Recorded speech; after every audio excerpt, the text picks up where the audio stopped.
Government corruption has never been more prevalent or caused more harm. It's why extremism is on the rise. It's why the financial gap between the haves and have-nots has never been wider.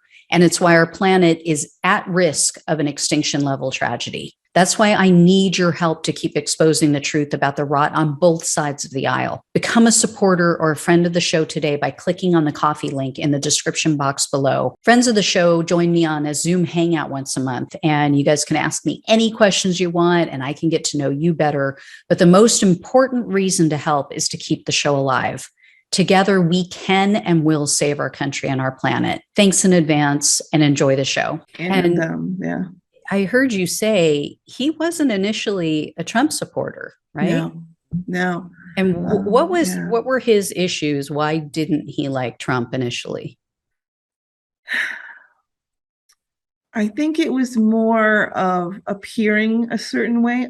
I don't actually think he really has political beliefs that he really cares a whole lot about. I think it's politics for him are a means to his end, which is to become a known person, a mythical, creature of some type, to be the leader of something.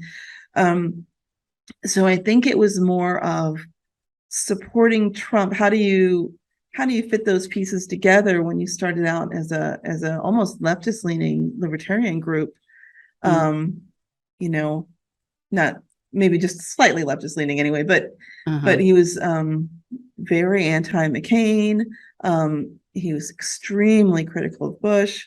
And so then to throw his weight behind Trump, he knew that he would be called out for that right away. Look at these things you said about, this or that. So initially he would spin his events. He was very active in the Berkeley events. He would spin that to be, well, we're just there to keep the peace.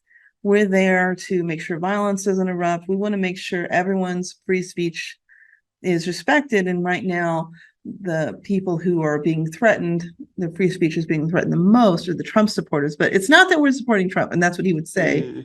But it was really obvious once Alex Jones started supporting Trump, I knew it wouldn't be long. He just had to sort of make up a narrative for it to make sense to keep the criticism down. Wow. He wasn't supporting Trump even in 2018 when we separated. So I'm not really sure how he made that jump or when exactly it happened. Yeah. Wow. So to your knowledge, was Stewart friends or acquaintances with Alex Jones? Yes. Okay. So is it possible? I'm sure you've heard that this new huge tranche of text messages was accidentally released in Jones's trial. Yeah. Is it likely that they're going to find some text messages between him and Stewart? No, they will definitely find messages between them. Stewart was always very careful.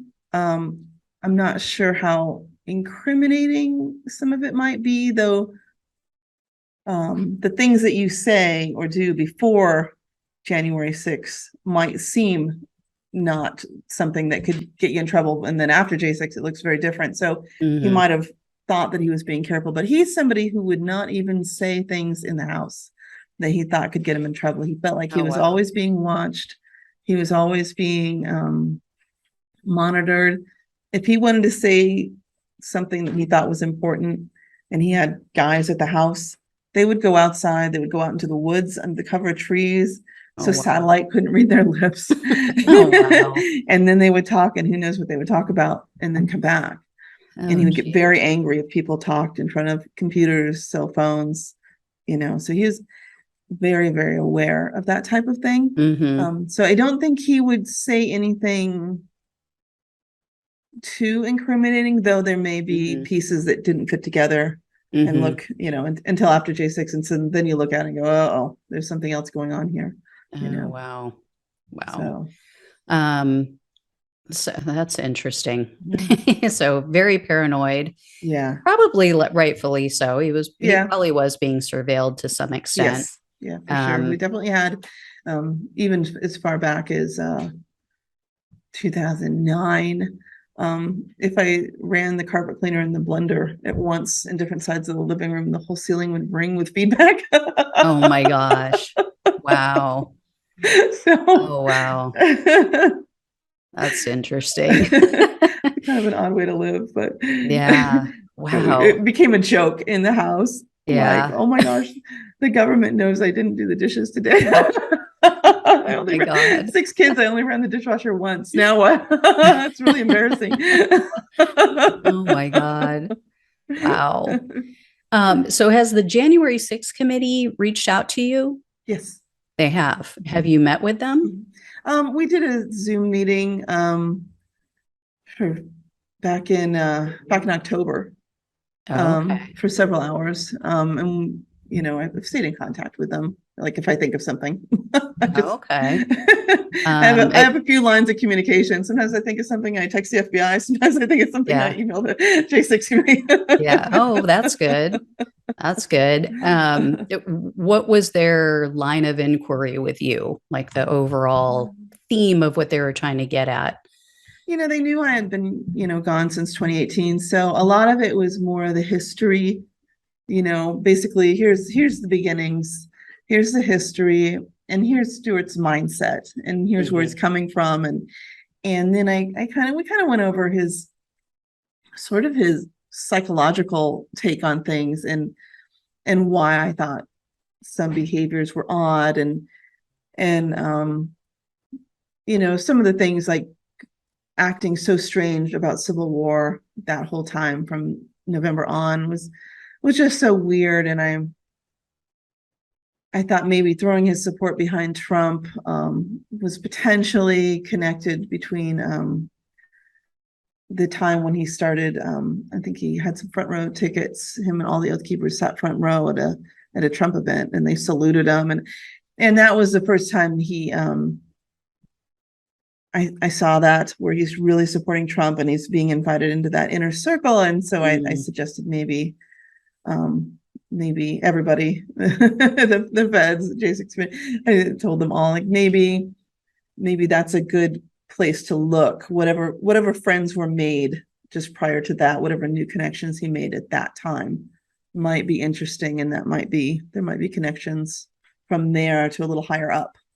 So that was sort of the focus, but mostly just kind of a history lesson. And, here's how they started, here's how the keeper started, and here's Stewart's mindset. And because he burns through people so fast that maybe there were only 2 people, at the insurrection whose names I even recognized.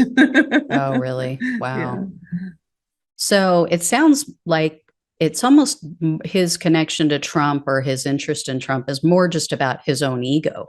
Yeah, for sure. Yeah. It's just more about him finding a way into the club and being elevated and put on a pedestal and gaining adoration from people with maybe similar interests or similar goals. People look to the money a lot, like, oh, the keeper's burned through all this money and he's always, mishandling money or whatever. But really, he's in it for the attention. He's in it for the attaboys and the accolades. And, that was something I thought earlier on in our relationship. Well, if I just give him enough love, if I just give him enough attention and tell him he's great enough times, and then that will heal that, and I'll fix him, and he'll be a normal person that won't be continuously in that obviously. Wow. That didn't happen. Yeah, it never works. It just got worse. Yeah.